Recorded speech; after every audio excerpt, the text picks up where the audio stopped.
Hi, I'm Dr. Jen Landa. I'm an OBGYN, author of The Sex Drive Solution for Women, Chief Medical Officer of Body Logic MD, and creator of the Rewire Your Desire program to help women with low sex drive get the passion back in their lives. Welcome to part 2 of my 4-webinar series. This one is on hormones. Hormones have everything to do with your health, your mood, your sexual receptivity, and your loving feelings. In today's program, I'll explain to you how the balance of your hormones in your body affects your life, your love, your state of mind, and your sensual nature. I'm going to tell you easy ways to check your hormone levels and what you can do naturally to work on your hormone levels. You'll learn which hormones to keep an eye on and how to do it. You'll be able to confidently navigate a discussion of hormones with your doctor, and you'll learn why sex is good for your hormone balance. Now I want to go over your prescription plan from last week's webinar.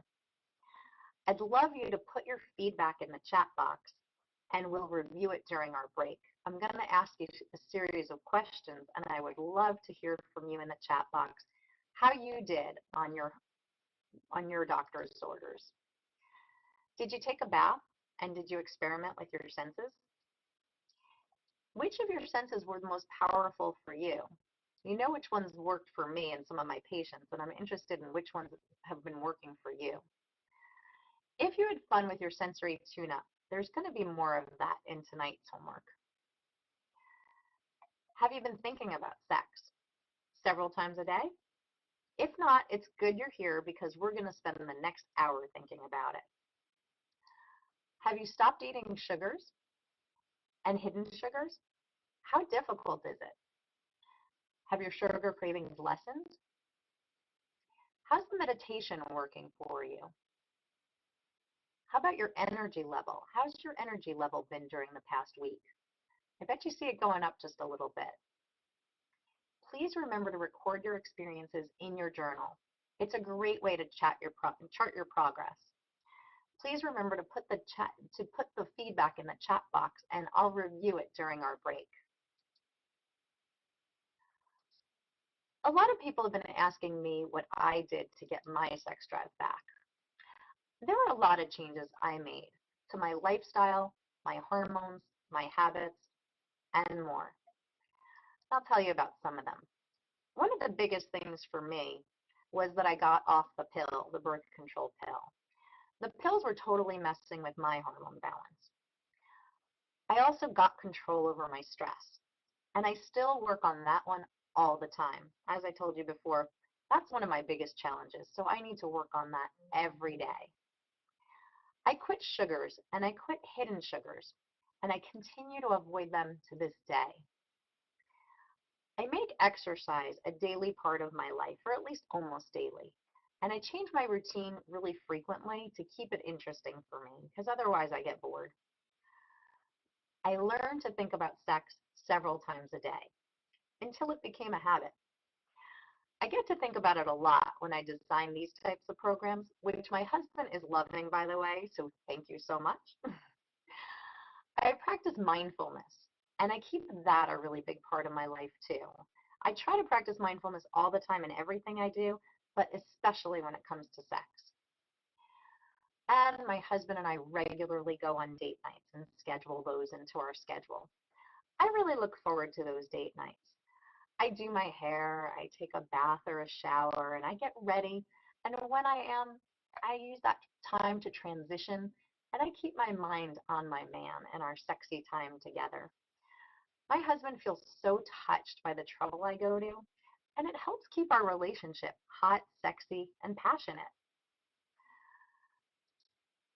As part of my quest to learn about what causes sex drive to go away and how to bring it back, I took a fellowship in what's called integrative medicine. And in that fellowship, I learned so much more about how the body works as a whole system, not just the pieces, because that's how they train you in traditional medicine, to focus on the pieces and to focus on disease. Here I learned to focus on the whole and on prevention.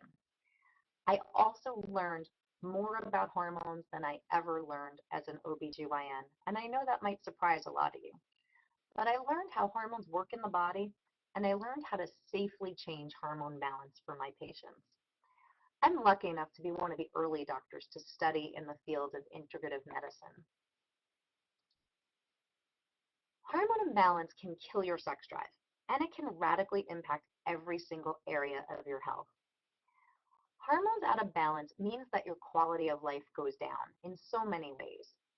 And hormone imbalance can completely cause you to lose your sex drive, your ability to orgasm, your vaginal lubrication, your sensitivity in the vagina and the clitoris. And sex is no fun at all without these important functions. I'm going to show you how to know when your hormones are out of balance. And I'm going to show you how to keep your hormones naturally balanced, how to get tested for hormone imbalance, and how to know when you need to visit a hormone specialist. We've got a lot of material to cover here, but I want to try to answer all of your questions. Enter your questions into the chat window as I'm talking. We'll try to answer them during the break. So back to hormones. So what are hormones? Hormones are chemical messengers. They're the chemical messengers that help us send messages from one place to the other in the body. We send messages from the brain to the glands and then to the organs and back again. So in other words, nothing much happens in the body if we don't have hormones, because that's how the messages are getting from place to place. And how do they work? So the way that hormones work is they don't work in the body unless the hormone itself binds to what's called a receptor. And hormones have a very specific molecular chemical shape. And the receptor has an equal and opposite shape, kind of like a key fits into a lock. So everybody knows who's ever had a key cut wrong, that the key doesn't fit, or it fits in and it doesn't turn. And that's the same thing with hormones. When hormones are exactly the same as the hormones that we have in our bodies naturally, the key fits in the lock perfectly. That means the hormone fits in the receptor perfectly, and it works exactly like your body expects it to. When hormones aren't exactly the same as the hormones that are in your body, that process doesn't happen. It gets messed up. And then you don't get the results that you're looking for from your hormones.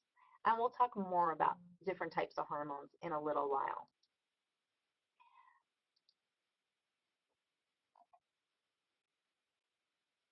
Hang on 1 second. I just need to turn up my volume a little bit.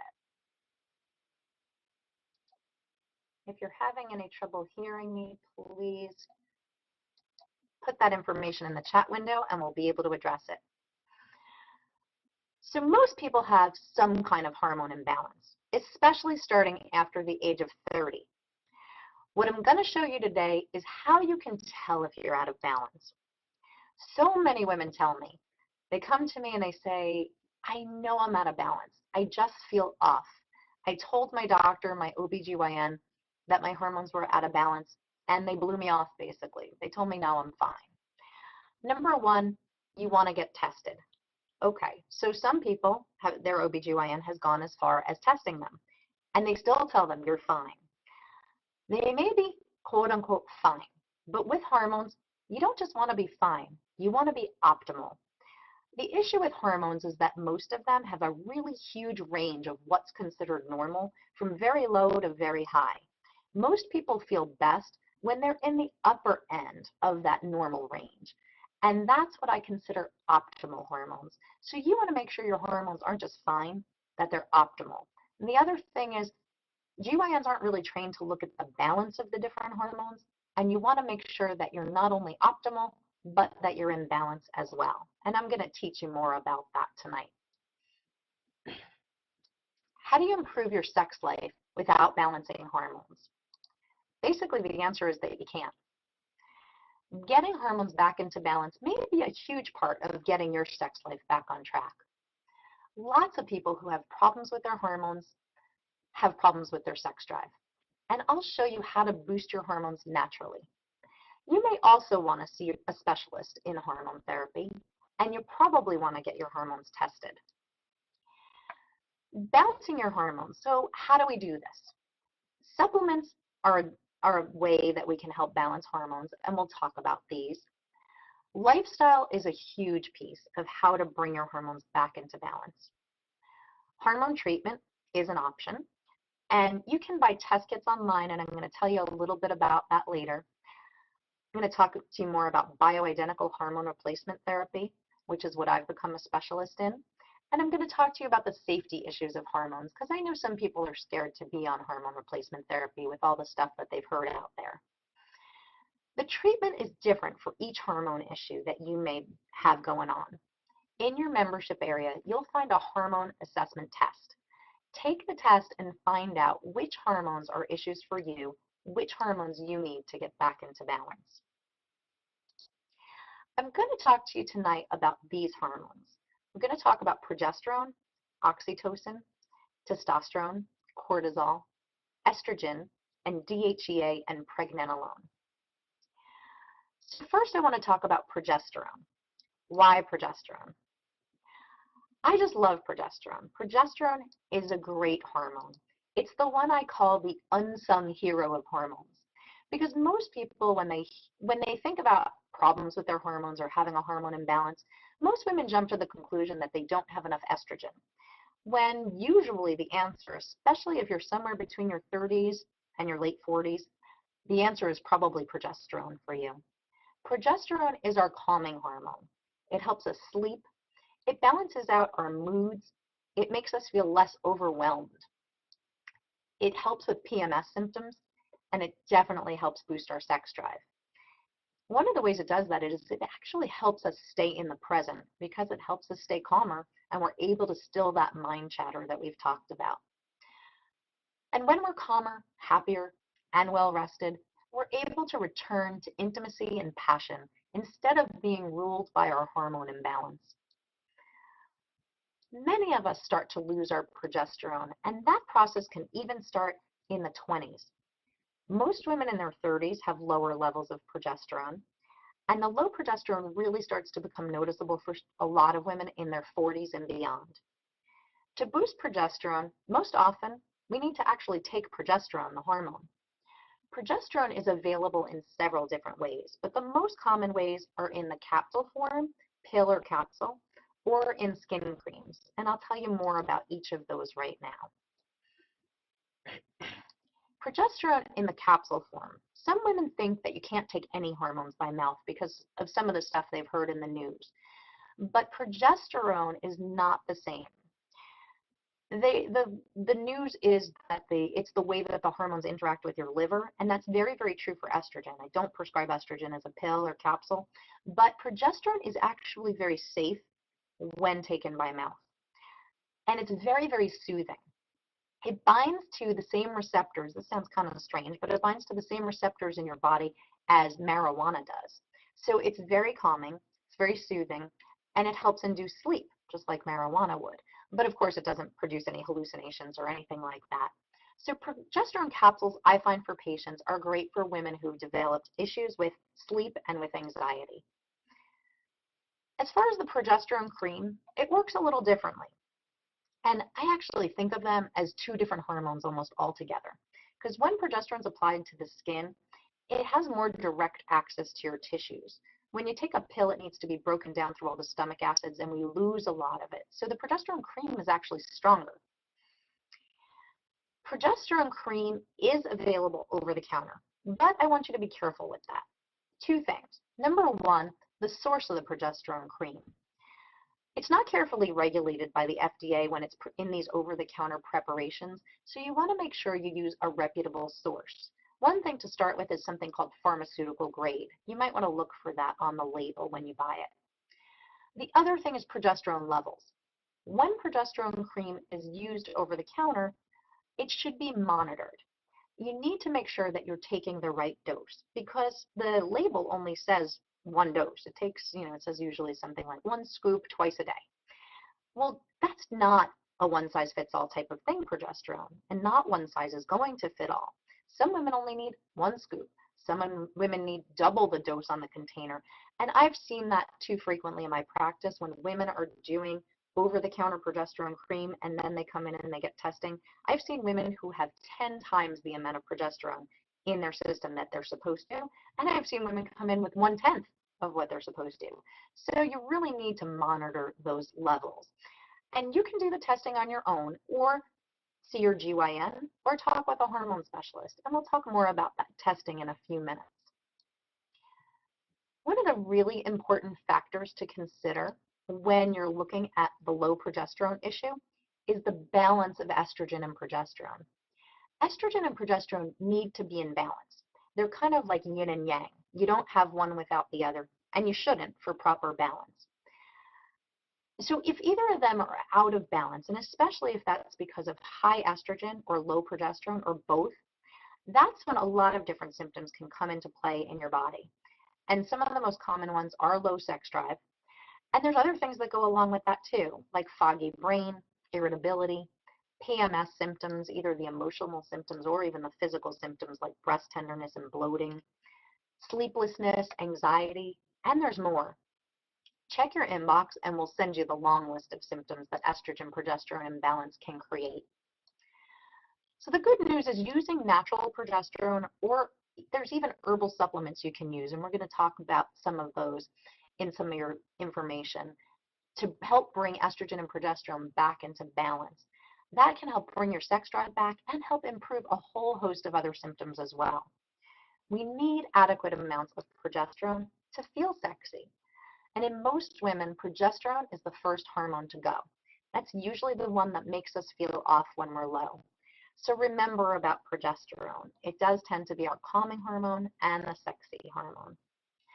So next we're going to talk about oxytocin. So why oxytocin? Why do I want to talk about that? Oxytocin is an awesome hormone when we're talking about sex. When oxytocin is released in your body, it helps you open up to your lover. The more oxytocin flows in our bodies, the more loving we feel toward our partner. It strengthens our bond with our partner, and we feel more open and engaged with life. When we have more oxytocin on board, we feel more social. Oxytocin is known as the love hormone or the cuddle hormone. That's kind of its nickname in the media. And it's because it makes us more cuddly.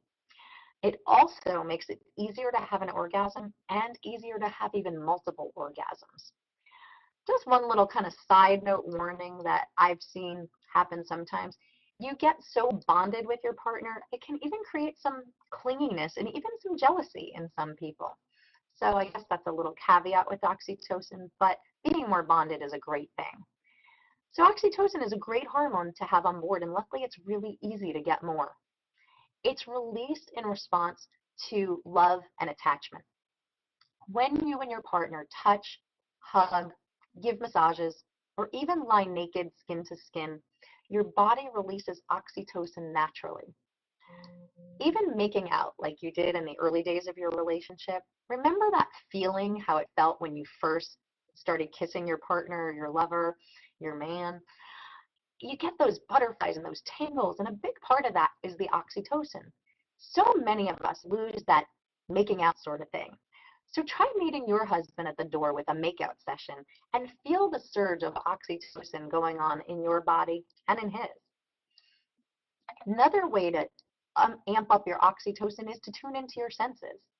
Remember to listen to music, smell a flower, appreciate art, beauty in the world, or when you're eating a delicious meal, make sure to focus in on it, because too many of us don't really spend enough time tuning into our senses. And remember, when you tune into your senses, you're going to boost your oxytocin. Other great ways to create more oxytocin in your body are laughing with friends. There was even a study that showed that daydreaming about your lover helps to increase your oxytocin levels. So spend some time doing that, because that's going to increase your sex drive. It's going to increase your orgasm ability and your bondedness and attachment with your partner. Remember Lori I talked about yesterday, the one who wanted touch and her husband liked the sense of smell, her garlicky cooking? She creates an oxytocin fest basically when he comes home. And that's one of the reasons that tuning into their senses feels so good. So remember, orgasm itself not only Not only can oxytocin increase our ability to orgasm, but orgasm itself releases oxytocin. So it's a great cycle. And that rush of oxytocin that we feel, it makes us closer to our partner and increases our bondedness. When the oxytocin levels go up, here's some other good news. Other feel-good hormones go up. Estrogen goes up and testosterone goes up in response to the oxytocin going up. So remember, touch and orgasm help to boost all of our feel-good hormones in our body. And also, remember what I told you about Sophie? Remember that nipple stimulation is a great way to raise your oxytocin, and you can use it anytime you want to get in a more sexy mood, or you can use it during sex because it will help you get to orgasm faster, and it can even help increase your likelihood of having multiple orgasms because it causes a big rush of oxytocin. So next, we're going to get into another really important hormone. We're going to get into the hormone of desire. That's testosterone. So like I said, testosterone is the hormone of desire. It makes it easier for us to get in the mood. It helps increase our sexual responsiveness. It helps our clitoris, our vulva, and our entire vagina be more sensitive. And it also helps vaginal lubrication. It increases the thickness of our vaginal tissues too. So if you've been suffering from thin vaginal tissues that tear easily, testosterone might be an answer for you. It might really help you out. So testosterone is the hormone of desire, but it is so much more. It increases our energy. It sharpens our memory. It helps stabilize our moods. Remember that emotional shield? So what that is women who cry at the drop of a hat, most women have had the experience of somehow finding themselves crying at movies more than they normally do, or even at the AT&T commercials with the kid going off to college, we find ourselves woo, woo, woo, and that's not normally you. That can definitely be a lack of testosterone. That's a lack of what we call that emotional shield. Testosterone also helps with energy, self-confidence, and self-esteem. It helps with keeping our muscle and losing fat. Testosterone makes us more sexually responsive, and it makes our genital organs more sensitive. It increases our likelihood of orgasm, and it just fires up our desire. A lot of women are surprised, but we do need testosterone, just like the boys, but we only need about 1/10 as much testosterone as men do. But that 1/10 is significant. Some women need it more than others. This is kind of a generalization, but I kind of find it to be true with a lot of my patients. Women who tend to have more athletic body types, kind of a little more square through the hips and the waist, and the women who tend to be more aggressive in life, they identify more with the guys. They're always told they're one of the guys. Those women tend to be more testosterone dominant, and they tend to miss their testosterone more when they're in a low testosterone state. And women who tend to miss their estrogen more, they tend to be the curvier women. They tend to be more homemakers. They tend to be more nurturers. Now, this is very much a generalization, but there are generalizations that I've seen hold pretty true in my practice. So just keep it in the back of your mind. If you tend to fall into one of those major categories, you might be able to identify some of your hormone imbalance right there and then. And stress. Stress is a really common cause of lowered testosterone levels, and that's really important to keep in mind as well, because we've talked a lot about stress, and we're going to talk more about it, because I keep telling you, stress is the biggest sex killer. Good news is there are many, many natural ways that we're going to go over to help boost your testosterone levels. So to boost your testosterone levels naturally, one of the most important things to do, like I was just mentioning, is to control your stress. Stress robs the body of testosterone, and stress actually interferes with the function of testosterone. So stress kills desire, it kills lubrication, sexual sensitivity, and orgasm. To remind you, there are some great ways that you can use to deal with your stress, and you need to get control over your stress to have a good sex drive. So remember to get enough sleep. Sleep affects all of our hormone levels. We repair our body while we sleep, and we actually make a lot of our feel-good hormones while we sleep. So make sure to schedule enough time to sleep. We feel great when we have a good night's sleep, and we feel more sexy when our bodies feel good. So the sleep is essential to getting your sexy back on track. Another great way to boost testosterone is by building muscle and doing burst or high intensity exercises. So when I talk about burst training, I'm talking about high intensity with shorter periods of rest than most traditional exercises. So you want to really try to work out hard to boost your testosterone. Ride your bike hard, run or power walk, dance all night, whatever else you can do to sweat hard. Do strength training, and lifting heavy weights is one of the best ways to boost your testosterone levels. Just make sure to do it safely, and if you haven't done it before, make sure to get some instruction because you don't want to get hurt. And that is something easy to do if you've never done it before. But push yourself hard in the gym. With only short rest periods, that's actually been shown in studies to one of the quickest ways to naturally boost your testosterone levels. I frequently see women who come into my practice who are heavy weightlifters who have great testosterone levels, so it truly does work, and I've seen it work over and over. Other ways to naturally boost your testosterone include eating small amounts of healthy fats. Remember to keep the amounts small because they are high in calorie, and if you're trying to lose weight, you really want to try to limit these. But avocado, nuts and seeds, salmon, those are all examples of those healthy fats. And you want to consume about 20 or 30% of the calories that you're having per day in your diet as fat. Remember, the low-fat diet is a thing of the past. Fat does not make us fat. Healthy fats are needed to help us make more testosterone. Here we are back to sugar. Eating lower sugar foods, as you hopefully already are going to help you to boost your testosterone levels. People who have diets that are higher in sugar tend to have lower levels of testosterone, and that's been studied and shown in studies. So try to cut out that sugar. Body fat. This is pretty interesting. Body fat increases your testosterone levels.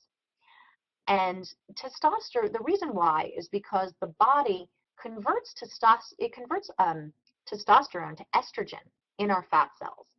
So the more fat that somebody has on them, the more likely they are to do more of that converting of the testosterone to estrogen. Eating less sugar and increasing your activity, especially weightlifting and burst training, will help you drop body fat and cause your body to make more testosterone and hold on to more of the testosterone that you already have. So now we're going to get into testosterone therapy. Testosterone therapy can be prescribed by your gynecologist or your hormone specialist. Testosterone can be applied directly to the clitoris and the vagina to increase sexual sensitivity. For testosterone to work well in the body, you want to make sure that your estrogen levels are optimized. You want these two hormones to work together. Prescription natural testosterone is an option. Taking small doses of the male testosterone gel is possible, but it's not very easy to do. Compounded testosterone is much easier to use, and your GYN or a hormone specialist can prescribe compounded testosterone for you. Too much of a good thing can happen with testosterone, though. As with all of our hormones, hormone balance is essential, and too little on hormones is not good, and too much is not good. So with testosterone therapy, a small amount of people, especially women who are taking too much testosterone, can get some unwanted side effects. Things like unwanted hair, acne, and hair thinning. Those are slight risks. Less than 10% of patients who take testosterone are usually affected by these. I want to tell you a little story about one of my patients to really illustrate how some women really need testosterone. This is a patient of mine. Her name is Marlene. She's a lawyer, and not only is she a lawyer, she's the bulldog lawyer. She's the litigator. She's the one who goes into the courtroom, and she's really aggressive and good at what she does. But she's stressed, she's busy, she's overwhelmed, and she was complaining when she came in that she's very emotional, and she said that's very unusual for her and not obviously very convenient in a courtroom. And on top of all of that, she has no sex drive. Marlene has 2 teenagers, and she's also caring for aging parents. So I learned this when I asked her about her lifestyle and her stressors. Marlene's part of what we call the sandwich generation. So she's got aging parents and she's got kids that are still counting on her. Most women in the generation before Marlene didn't really have to deal with that. Since people get married older and older nowadays, their parents, they're finding that their parents are living longer because people are living longer, and then their kids are not out of the house, but teenagers when they're caring for these aging parents. So that's what they call the sandwich generation. So these are people who are under extreme stress, and I'm sure some of you know this story out there. On top of this, Marlene's husband had a busy career too. So they were busy, stressed, overwhelmed, and Marlene came in to me with all these complaints, and the sex drive was a really big concern for her because her and her husband had had a really satisfying sex life, and it was a big part of the way that they relieved all this stress before. But she's been finding since her hormones have been changing that the sex drive had really gone away.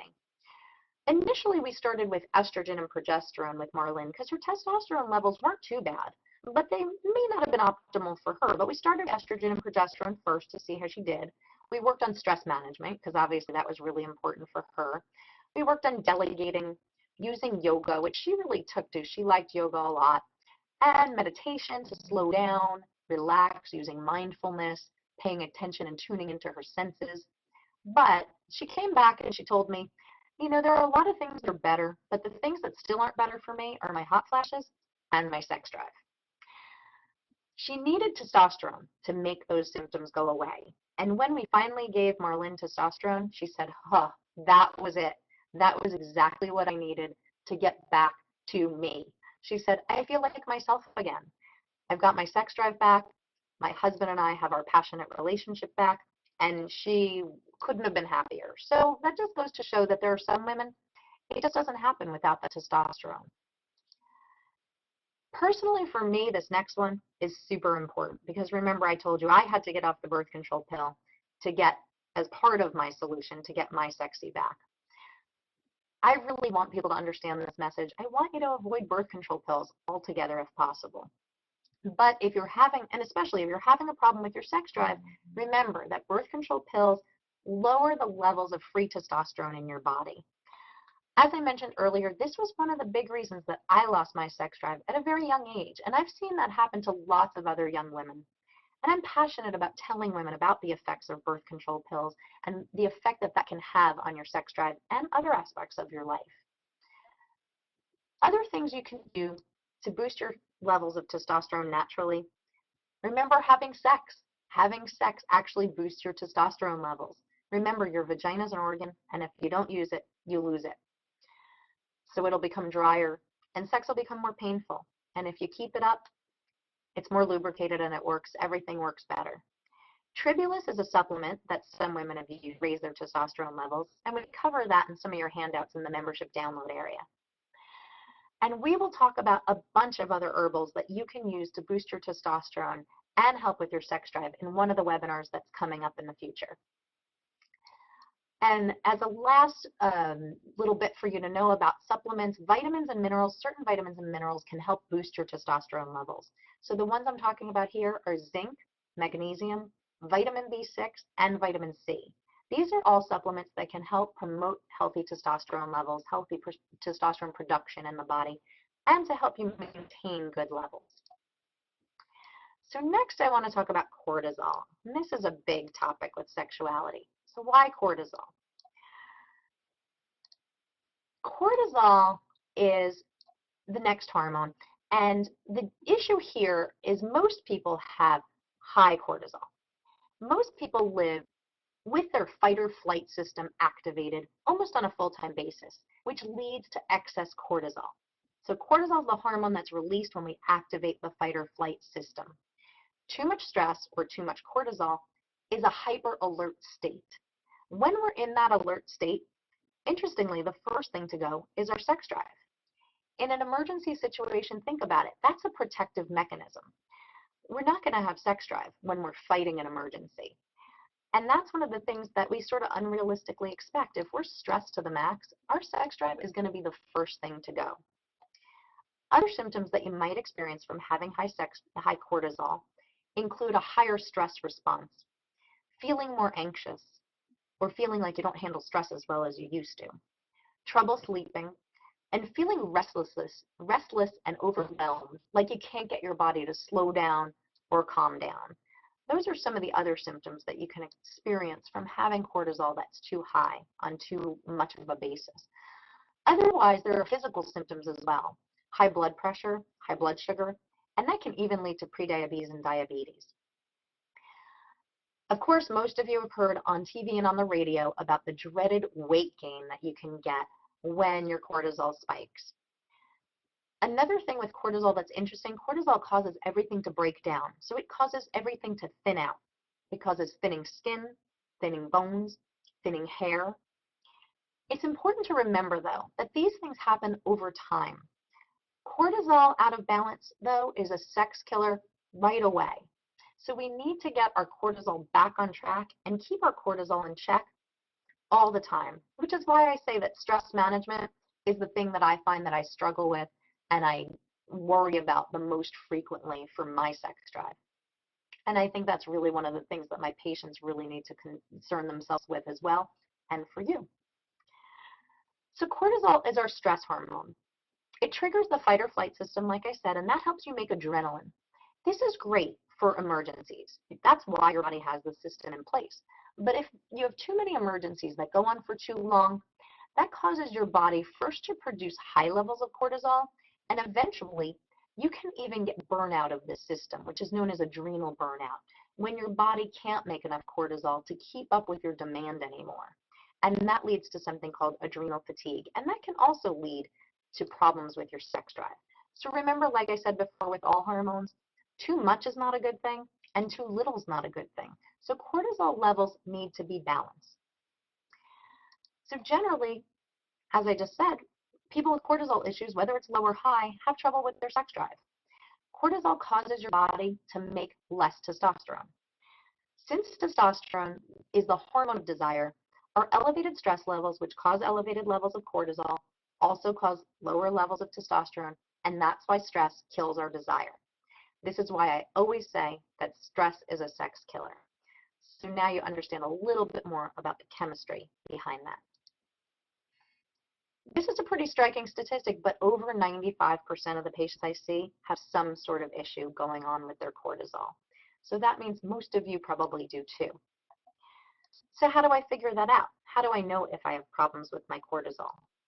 One of the easiest ways to figure it out and to know if you have a problem with cortisol is if you have that midday fatigue that hits usually between 2 and 4 p.m. A lot of people use caffeine or sugar to try to get over it. And another situation for people who constantly have high cortisol is that they feel revved up and they can't slow down. These are the two classic signs that so many people have that really do signify a sign of high cortisol or trouble with your cortisol, and maybe even on your way to low cortisol. So now we're going to talk about natural ways to lower your cortisol. So of course, manage stress. That's pretty much obvious from everything that I've said, and I'm going to talk to you about ways to do that. Practicing relaxation techniques is super important. Keeping your blood sugar balanced. Remember, I said that stress is not only about emotional stress, it's about physical stresses too. So keeping your blood sugar balanced and getting plenty of sleep are some of the things that you can physically do to lower your levels of stress. Also, herbal supplements. Herbal supplements and vitamin and mineral supplements can be used to help control cortisol. But overall, rather than pumping yourself full of supplements, it really is better to lower your stress levels.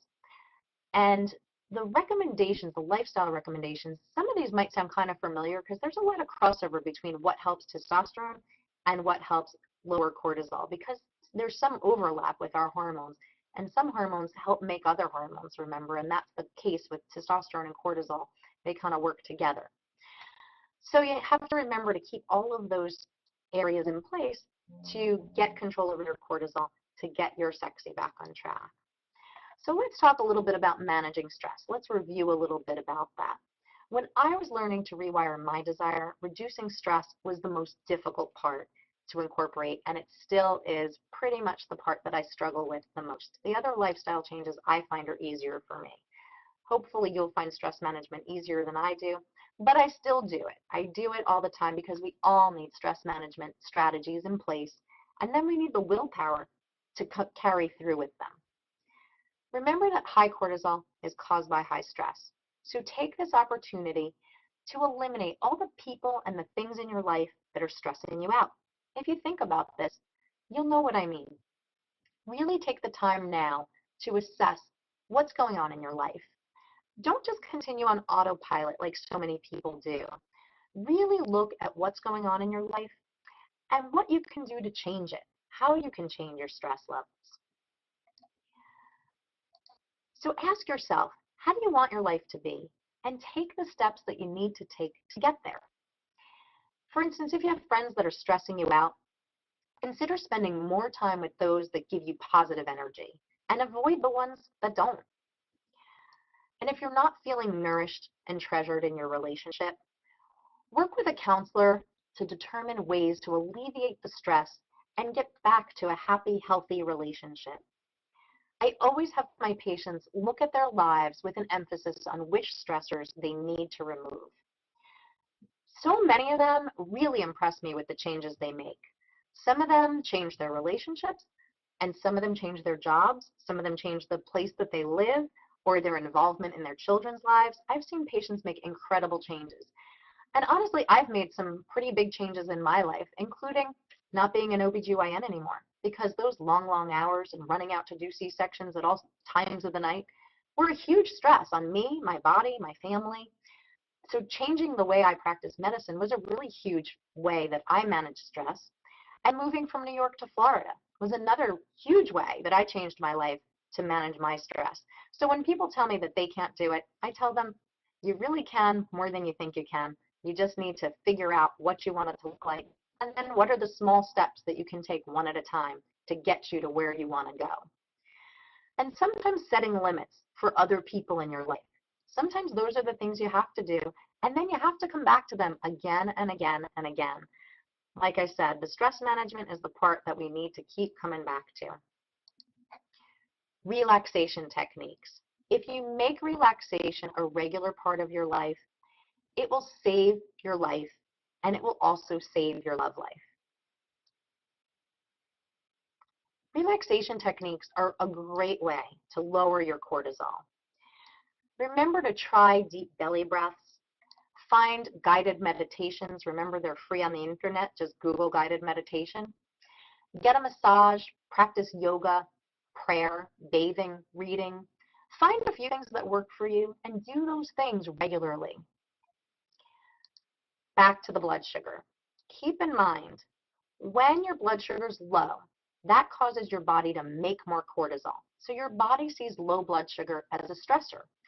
And the low blood sugar usually has followed high blood sugar. So we want to avoid those big highs and lows.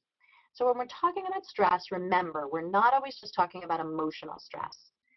Small frequent meals and a low sugar intake are going to help keep your blood sugar levels more balanced, and that will help keep your cortisol levels lower. As far as eating to balance your blood sugar, I also want to mention that we want to strive to eat a balance of protein, complex carbohydrates, mostly from fruits or vegetables, and small servings of healthy fats, like those from nuts or avocados, at meals spaced 3 or 4 hours apart. And if that's more frequently than you're used to eating, remember, you may need to eat smaller meals.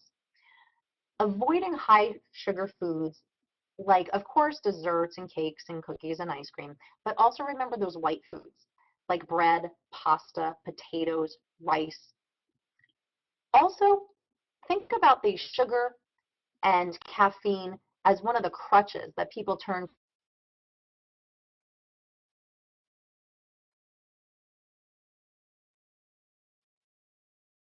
renal problems worse. So when you eat high sugar, you have a rebound low. These substances give you a short-term burst, but overall, they steal the very energy you're trying to create. Also remember that alcohol is an adrenal toxin, so limit the amount of alcohol you drink. And remember, overall, balanced sugar helps to boost testosterone because it blocks the cortisol, it controls the cortisol, and both of those lead to a healthy burst of sexual desire.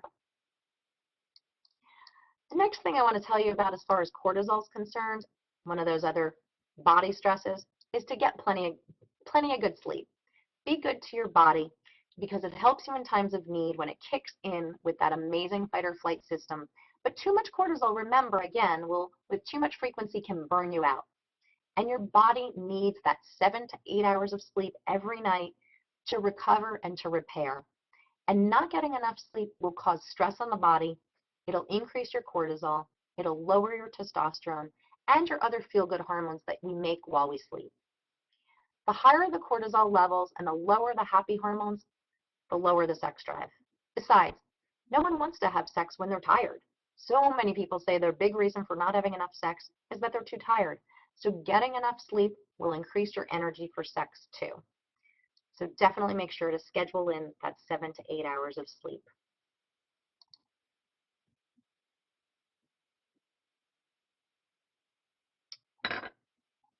There are lots of natural supplements that I recommend to my patients who have high cortisol. But one thing I want to point out here is that the supplements for high cortisol are not the same ones as for low cortisol. So be careful when you go to the store if you just get a cortisol supplement that says it's for adrenal support. You may be getting the wrong kind of adrenal support. Refer to the hormone reference download that I have in your membership area because that's going to give you more guidance about high and low cortisol and which supplements are the best ones for you to help get your adrenals back on track. Remember to keep your cortisol balanced, relax, eat a healthy diet, manage your stress, get enough sleep, and take supplements if you need them. These practices will boost your feel-good hormones and make your life better. Your home will become a happier place to be, and your bedroom will become a more sensuous and loving place. So next we're going to talk about estrogen. Why estrogen? Estrogen's got a lot of different functions. Estrogen helps us feel more feminine. It helps us feel sexier. Women who have low estrogen tell me they don't even feel female anymore, let alone sexy. Remember, estrogens promote cell growth. They cause women to have higher voices and softer skin compared to men. And when in the right balance, estrogens benefit our bone health, our memory, our mood, our sexual function, our skin, our energy levels. Good estrogen levels mean increased sexual desire. And lack of estrogen can cause vaginal dryness and what we call vaginal atrophy. That's what GYNs call it. And that can make sexual intercourse downright painful, as many women who've suffered with low estrogen could tell you. I love this statistic. Estrogen has over 400 functions in women's bodies. Everything from our hearts to our brains and to, of course, our sexual function. And I see women all the time who come into my office who have estrogen levels that are undetectable. That means their levels are so low, the test can't even read them. And I want to point out that most women before menopause, their estrogen levels usually tend to be fine. After menopause is when low estrogen tends to become the biggest problem. So I mean when the periods are gone. When you increase your estrogen levels, you can increase your sexual desire. So a couple of notes about premenopausal estrogen. Like I said before, in premenopause, estrogen is usually fine. As a matter of fact, sometimes it's too much. And I want to explain this briefly because this is an important thing to know about. There are toxins in our environment, and they're everywhere. In the air we breathe, the products we use, they're called xenoestrogens. Xenoestrogens are in what's called parabens, phthalates, BPA, like bisphenol A. Watch your email and we'll send you an email about these toxins, but the things I want you to look out for are everyday products, believe it or not, just like shampoo, conditioner, body lotion, sunscreen, stuff we put on our kids even. So you want to look out for parabens like methylparaben, propylparaben, ethylparaben. You want to look out for phthalates, and you want to look out for bisphenol A or BPA, and you want to look for plastic products that are BPA free because BPA is something that's used in plastics a lot. Those artificial estrogens or xenoestrogens can really mess up our estrogen-progesterone balance, and it tends to cause a lot of women to have too much estrogen. And like I said, that's typically the issue in premenopause, but we're even seeing more and more in menopausal women. Some menopausal women don't even need estrogens because they're still getting xenoestrogens, or their bodies are making estrogens outside the ovaries. tends to be the heavier women are. Like I said before, your body converts testosterone to estrogen and fat. So the heavier women are, the more estrogen they tend to be able to manufacture even outside of the ovaries functioning. But the menopausal issue typically is too little estrogen. Estrogens also may be needed to help testosterone work when it's used in menopausal women, especially to help with sexual desire. In most of the testosterone studies that were done initially, they were done in women who were menopausal or even in women whose ovaries had been removed. And in those women, they showed that just giving testosterone didn't work. They needed to give the testosterone with an adequate amount of estrogen for the testosterone to work to help women's sexuality. So the estrogen was used because it has a synergistic effect with the testosterone. Another thing, really key important point to remember is that the lack of estrogen is the biggest cause for vaginal dryness. And that vaginal dryness, a lot of women tell me, you know, I knew in menopause that I was going to have hot flashes. I knew I was going to have trouble sleeping, maybe trouble with my mood, but I had no idea that my vagina was going to dry up and shrink, and I was going to have painful sex and be robbed of my sex life. It's really important to know that getting that back on track, getting the vaginal dryness taken care of with natural, bioidentical, safe estrogen is a really very real possibility, and it works really fast and really well. And you can get your sex drive back on track if what you're suffering from is painful sex and vaginal dryness. We'll talk more about that in just a minute or so. So what can you do about your low estrogen? For low estrogen, there are certain supplements that you can try taking, and mainly these fall into the category of what's called phytoestrogens. It's not as complicated as it sounds. Phyto means plant in Latin, estrogens, so it's just plant estrogens. So soy in moderation is a good way to help raise estrogen levels. We hear a lot of confusion about soy. Women tell me, should I avoid soy? Should I have lots of soy? There are studies that show both positive and negative effects with soy, but the positive effects in studies way outweigh the negative effects. Soy has been shown to decrease our risk of breast cancer and all kinds of good things, and it raises those estrogen levels naturally. So I say do soy in moderation. You know, unfortunately, when people hear something's good, then they do a ton of it. So when the news about soy was good, women started drinking soy milk, eating lots of tofu, and they were going for 4 servings of soy a day, and especially vegetarians because they're concerned about their protein intake. I don't want you to do soy like that, but in moderation, 1 to 2 servings a day, let's say. Other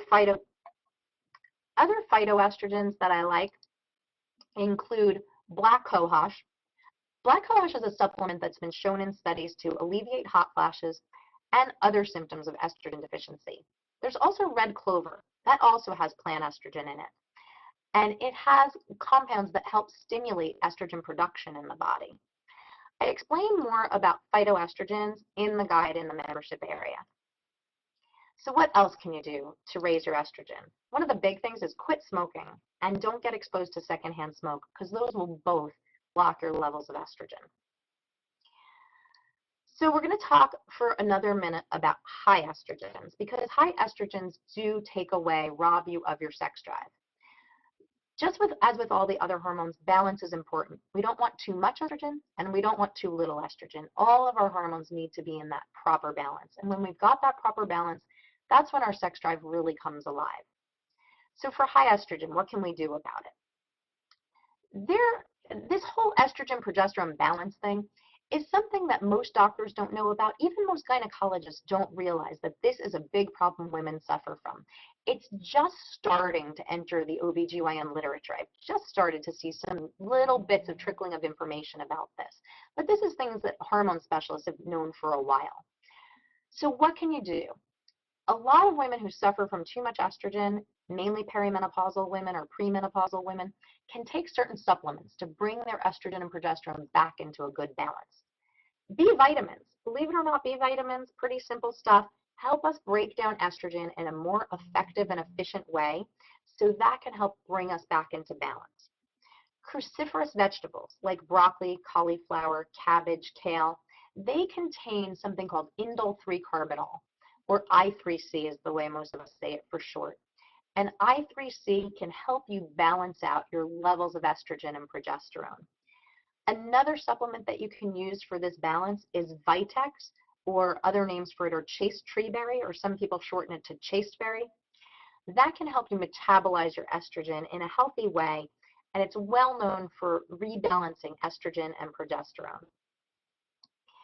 For some women, these supplements aren't quite enough, and in that case, they may want to take estrogen. So estrogen replacement, I know that this is a scary topic, and even hormone replacement in general. So let's kind of back up for a minute and talk about the safety of hormones, okay? Back in 2002, there was a study called the WHI, and that study was stopped prematurely because of a finding of an increased risk of breast cancer and heart disease. But the really important thing to remember about this study was that the hormones they studied were artificial hormones. So the estrogen was horse hormones, which of course they're not artificial for horses, but they are artificial for women. And then the progesterone component was a component called progestin. Progestin is the artificial form of progesterone. And the progestin was actually what was shown in the long run to be the really problematic part. Because what they showed was the women who took the combination of estrogen and progestin, those were the women who had the increased risk of breast cancer and heart disease. But women who took just the estrogen alone, even though it was this horse estrogen, those women had no increased risk of breast cancer, not at all. And there have been additional studies that have shown if you use estrogen in combination with progesterone, the natural progesterone, not this artificial progestin, that you'll actually decrease your risk of breast cancer. So natural progesterone has been shown to be safe. Estrogen, if we take the same type of estrogen that's in our bodies naturally, especially if we take that estrogen through the skin in a patch or a gel or a cream, the estrogen does not increase our risk of heart disease or breast cancer. As a matter of fact, if you're between the ages of 50 and 59, estrogen will help save you from heart disease. That's what's been shown in the studies. You're going to decrease your risk of heart disease, which is the #1 killer of women.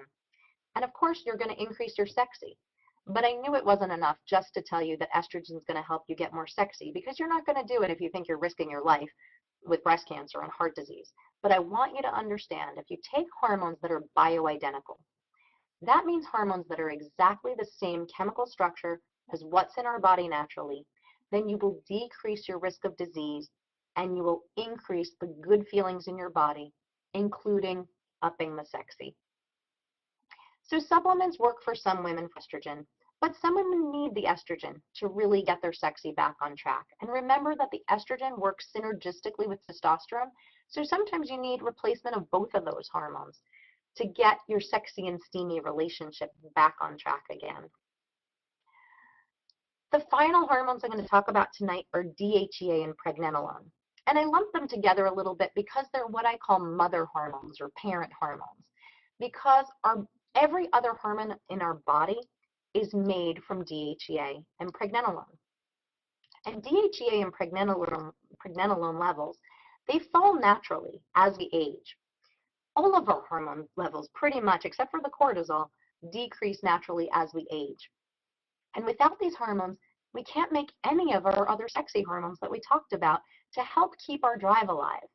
So we need these parent hormones, DHEA and pregnenolone, to get our sexy back and to keep it, especially as we age. We hit the highest levels of these hormones at age 25. And the levels just start to kind of go down from there. So you can imagine where we're at by the time we're in our 50s and our 60s. It's important to just have optimal levels, not to just have levels that are fine, like I mentioned before.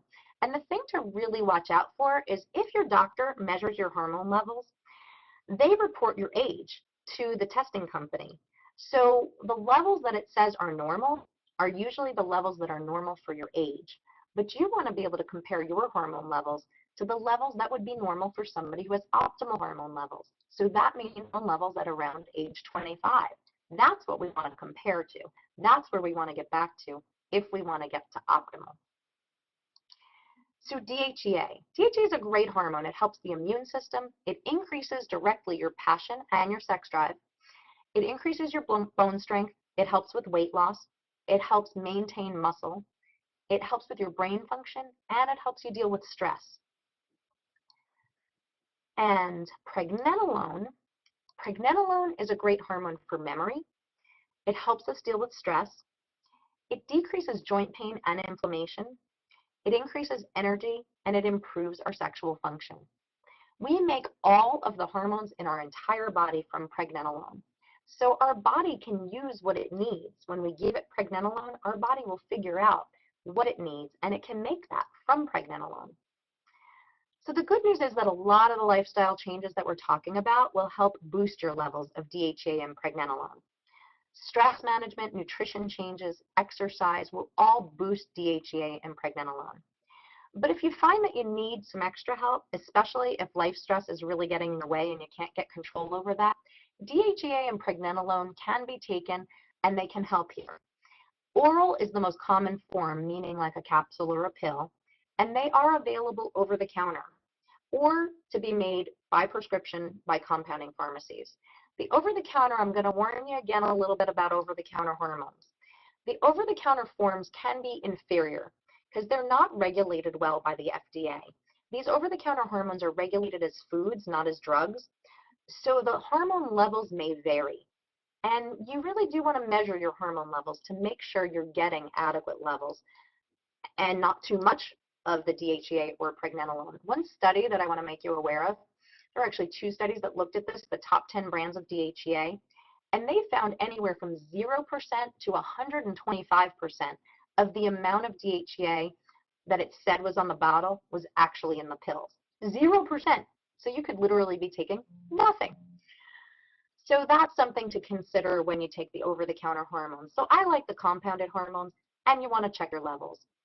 Remember, DHEA can help balance out high cortisol. So if you've got a lot of stress and you're making a lot of cortisol, DHEA supplementation can be good for that.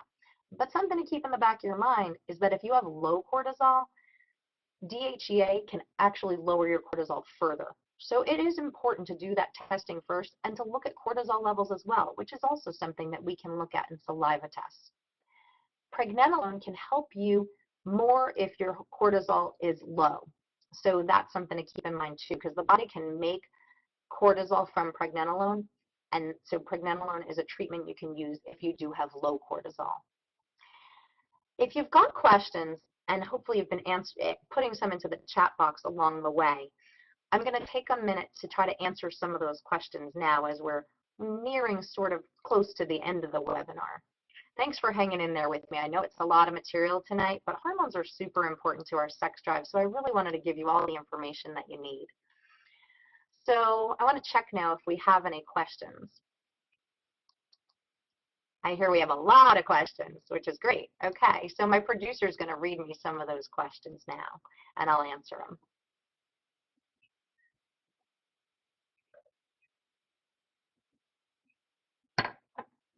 Great question, and it's come from a couple of you. How long do you stay in bioidentical hormones? And you know what? My patients ask me this question all the time, and I think it's a great question.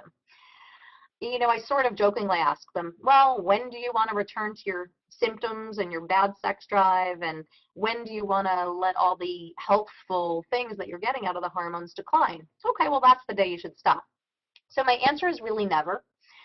Because if you're taking bioidentical hormones, which are the hormones that are the same exact hormones, same chemical and molecular structure as what's in your body naturally, then really you're getting all positive effects with none of the risks. That's what really the studies show. Because like I said, estrogen, for example, controls 400 functions in our body. What happens when we let those estrogen levels go by the wayside? Our body functions start to suffer. Think about it. You don't see 25-year-olds, which is when I told you that hormones are at their best levels. You don't see 25-year-olds running around getting breast cancer, heart disease, all of these things that we worry that hormones will give us, right? Because they have high levels of natural hormones. When we hit our 50s or so, when hormone levels start to naturally decline, that's when we tend to start to get sicker slowly over time from our 50s into our 60s, 70s, and beyond, right? Now, I would be overstating it to say that's all about hormones, but I would tell you a big, huge part of our health is about our hormones.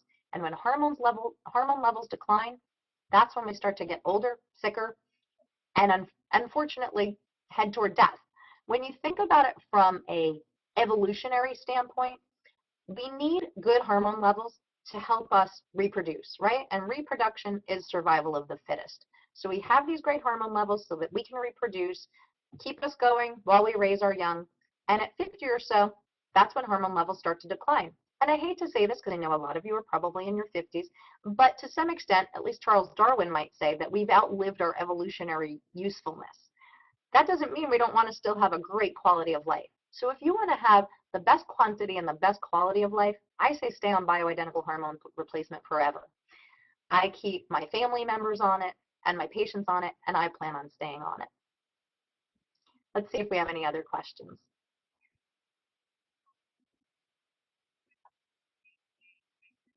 Mm-hmm.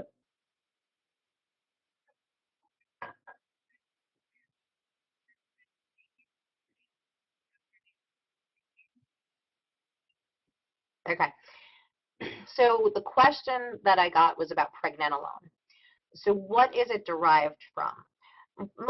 Pretty much all bioidentical hormones are derived from, and this might be one of your questions out there, are derived from soy or yam derivatives mainly, because soy and yam have those phytoestrogens, those plant estrogens I talked about. Those are pretty similar to human estrogens and progesterone and all of our other hormones, and that's how companies take those plant hormones and they make them into human hormones. So that's more or less how bioidentical hormones are made. And the pregnenolone. So the other question about pregnenolone was, what's the best time to take it and how to take it? Pregnenolone is best taken in the morning and best taken on a full stomach. So I recommend to take it, mainly I recommend to take it in the morning after a meal. And sometimes I recommend to take it throughout the day after meals, especially in people with low cortisol.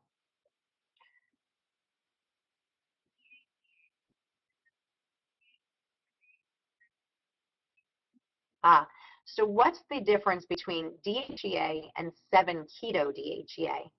So 7-keto DHEA is a form of DHEA, and the 7-keto form of DHEA is not as likely to readily convert to other hormones.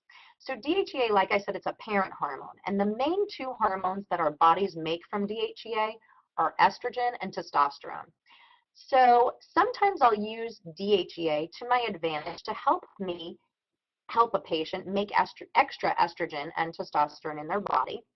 And sometimes I'll give them the 7-keto form, especially if I want to make sure that they're not going to make any excess testosterone if they're patients who already have high testosterone or I have them on testosterone therapy, because DHEA can have some of the side effects of testosterone, like the unwanted hair and acne and things like that. So using the 7-keto form usually has less of those unwanted side effects. The next question. That's an interesting question. The question was, does vitamin D affect your hormone levels? Well, it's kind of a cool question because you know what? Vitamin D is a hormone. They actually misnamed vitamin D when they discovered it. And vitamin D is what we call a prohormone. So it helps our body make hormones. So it's considered almost like a hormone, which is why vitamin D has such a wide array of functions in the body. Vitamin D in the past couple of years has been shown to do everything from decrease the risk of heart disease, diabetes, improve your mood. It of course helps your bones, and it's been shown to even help decrease the risk of Alzheimer's. So vitamin D has tons of different effects because it does work like a hormone in the body. So thanks for that question. And what other questions do we have? Another question is, does obesity affect hormones? And the answer is absolutely 100%. In a multitude of different ways. So one thing I mentioned before is that in fat tissue, our body is more likely to convert other hormones to estrogen. So it uses testosterone, it also can use DHEA, and it can convert those hormones to estrogen more readily in fat tissues. Another way that obesity affects our hormones is that the obesity, basically in fat tissue, we hold on to toxins. And toxins in the body can interfere with our ability to make hormones in a healthful way. So that's another way that obesity affects our hormones. Yet another way that obesity affects our hormones is that we used to think, up until about 10 to 15 years ago, medical science thought that fat cells were just fat storage depots. But what we found out is that fat cells actually make inflammation. Fat cells are little factories that make inflammation. And inflammation interferes with every process in our body, including making hormones. And they affect even, obesity even affects our hunger hormones, things you might have heard of like leptin and ghrelin and all those. There's tons of hormones in our body, and obesity affects all of them. So yes, that was a terrific question. Obesity absolutely, absolutely affects your ability to make hormones, use hormones, and maintain your hormone levels.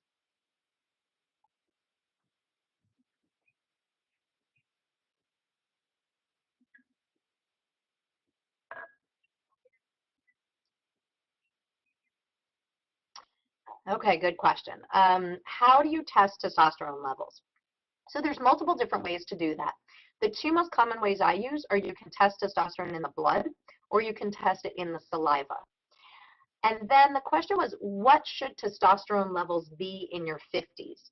Well, that's an interesting question because in your 50s, like I said, hormone levels reach their optimal peak at age 25. So by the age of 50, hormone levels tend to have dropped a fair amount. So my answer would be, we always want to be optimal. We always want our levels to be at about the levels they would be at when we're younger, at around age 25 or maybe 30 at the most. And those hormone levels are a fair amount higher than they would be in their 50s. It depends what you're checking in, whether you're checking in blood or checking in saliva. But the basic way to know what the optimal range is to look at the range of normal and then look to be toward the upper third of the normal range, especially for somebody at around age 25. So if we're talking about saliva, I would be talking about testosterone levels in the range of about 40 to 60 nanograms per deciliter. And in blood, it's important now in saliva, you're looking at free testosterone levels, which is the amount of testosterone that's readily available to bind to your receptors. And remember, I told you binding to receptors for hormones is everything. In blood, you have to check something called the free testosterone, or even what's called the bioavailable testosterone. And remember, you want to look at those optimal ranges, the higher limit of normal. That's what you're looking for with testosterone levels. And what other questions do we have?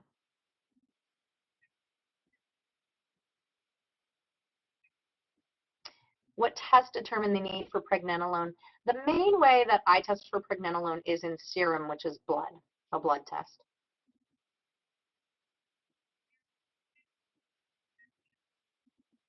Mm-hmm.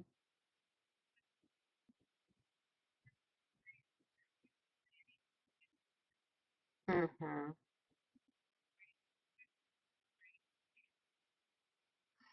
Okay, that was a very compound question. Let me see if I can take care of that one. Okay, so people are talking about different symptoms that they have in relationship to different hormones. And one person was expressing issues with panic and anxiety and wondering if they have issues with their cortisol. Now, that's why I always say test, test, test with hormones, because anxiety can definitely be a symptom of high cortisol, panic and anxiety. It can also very easily be a symptom of low progesterone. I see that all the time. And sometimes those both go hand in hand. Sometimes you have both, because sometimes what happens is the body can even use progesterone to make cortisol. So sometimes that goes hand in hand. Low progesterone, high cortisol, the body does that automatically. So what I'm saying is it's really important to get tested to know, because sometimes the hormone symptoms overlap. And any doctor who says that they can treat your hormones without doing testing, I think can't possibly really understand all the ramifications, because, like I just said, panic and anxiety can very much be caused by two different levels of hormones, and even probably more than that. Now, the other question was, somebody wanted to know if they're experiencing symptoms of depression, is that definitively related to low estrogen? And I would say, well, it could be. Definitely, depression and low estrogen are definitely related, and I've had lots of patients who, when I've put them on estrogen, they say the thing that's so common for them to say is, I've got the joy back in my life. Everything was flat before now, and now I've got joy again. So estrogen and depression definitely can, low estrogen and depression can go hand in hand. But other things can cause it too. Too little testosterone can really affect our moods. So we do tend to get happier when we have enough testosterone on board. Low cortisol. So that adrenal burnout that I mentioned can definitely cause symptoms of depression, as can low thyroid. So again, it's really important to test the hormone levels to figure out which levels you're low in, because you could have okay estrogen levels, but be low in one of those other hormones I just mentioned. Do we have any other questions for right now? Mm-hmm. Sleep issues, did you say? Yep. Okay. A lot of people are talking about sleep issues. Can't sleep and waking up at night. Okay. So again, that tends to be a high cortisol, low progesterone issue. And like I said, those two tend to go hand in hand. Progesterone is our calming hormone and it helps us sleep. And when we're very stressed out and we make lots of cortisol, it robs our body of progesterone and it makes it really tough to sleep. So natural ways to get that back on track would of course be stress management. But if you're not able to get your stress under control, or if you've done everything you could to get your stress under control, you might really find that you need some progesterone and maybe even some of those herbs that I talk about in the membership area to lower the high cortisol. Again, test, test, test is the best way to find out.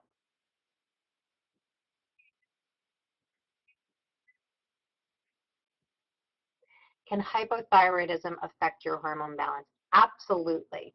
We may need to even do an additional webinar on thyroid one of these days, because thyroid controls a ton of things. And thyroid can definitely affect your ability to sleep. It can affect anxiety. It can affect sex drive. Absolutely. And thyroid is pretty easy to get tested, luckily.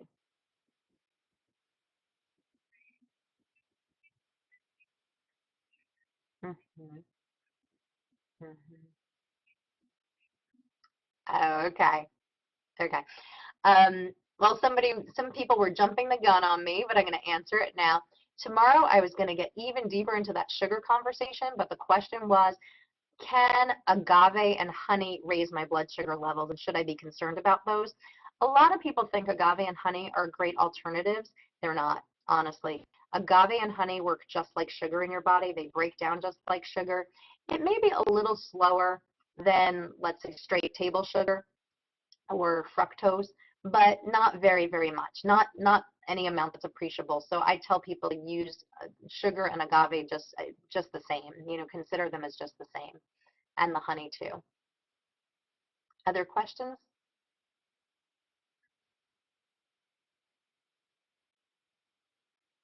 Ah, okay. So this is the last question, and somebody asked a question about pellets and how hormone pellets work. And sure, I can talk about that.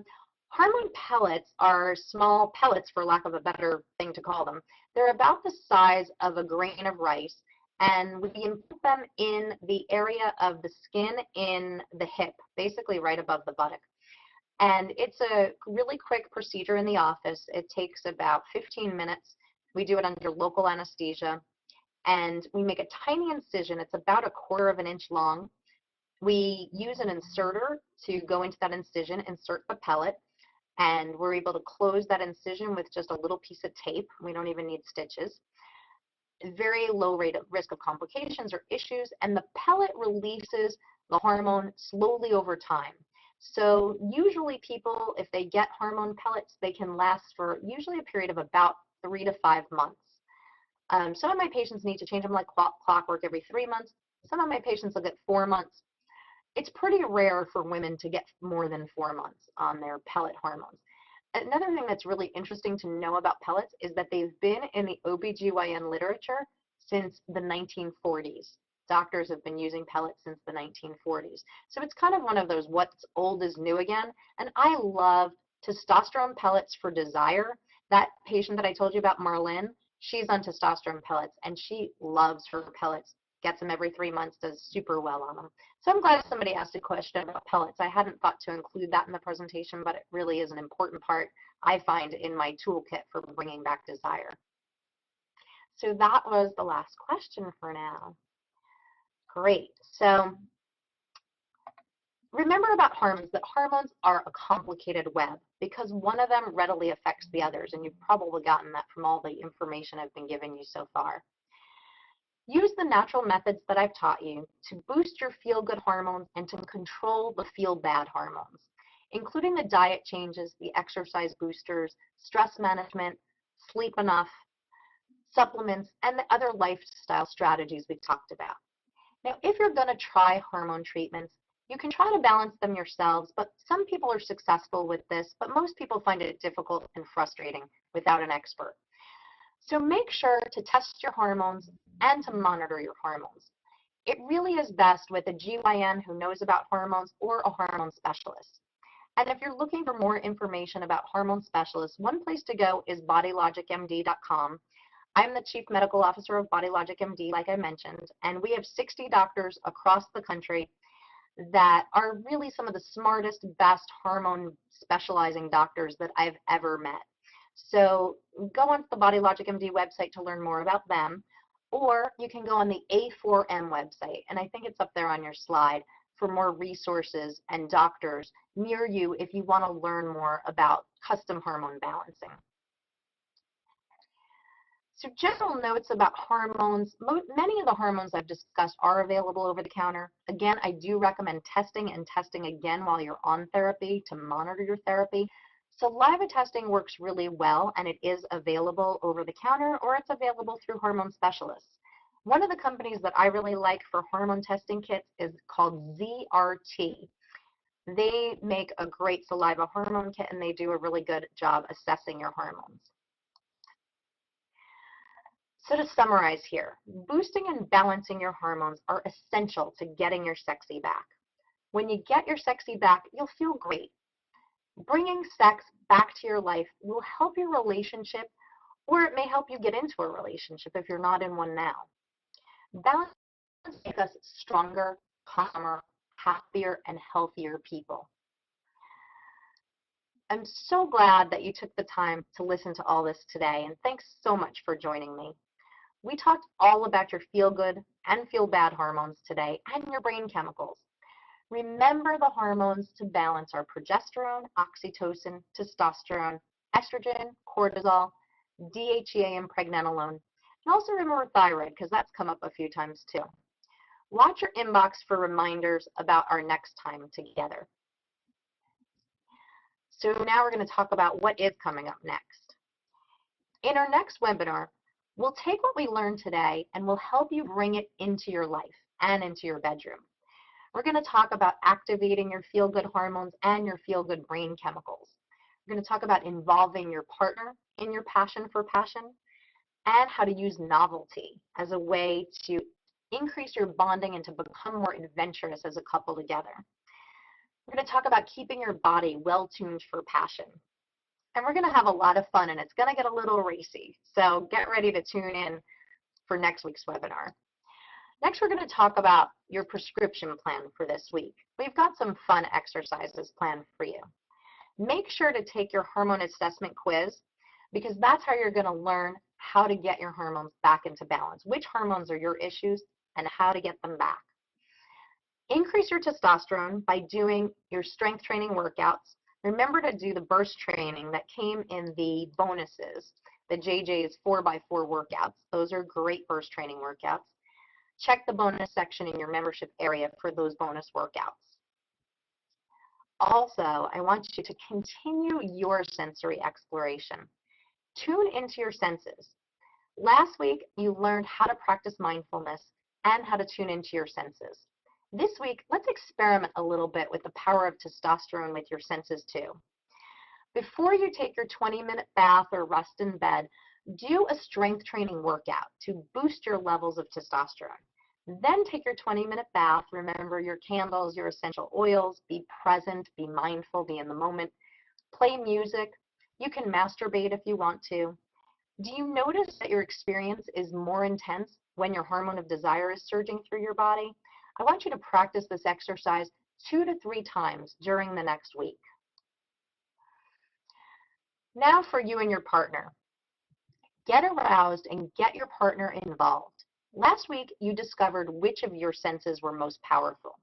This week, I want you to work with your partner to practice 2 or 3 ways to best experience each sense that'll help bring you into a more aroused state. Be open and allow yourself to be swept up by those senses. Now for some daily practices. I want you to practice the yoga moves that we give you in your downloads. I want you to use the included meditation or practice some meditation of your own. I want you to practice mindfulness all the time. Remember to go back to that mindfulness checklist that you've hopefully printed out by now. And practice mindfulness, especially when you have sex.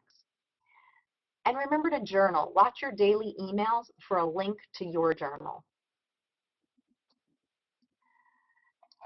And several times a day, I want you to think about sex. Remember to put it on your list. Now, remember, you can put it on your list as sex or your husband's or partner's name or a code word, but put it on the list and think about it several times a day to rewire your brain to think more about sex. Thanks so much for joining me, and I look forward to seeing you in our next webinar. Until then, wishing you the best of great health, great happiness, and of course, great sex. See you soon. Have a great night.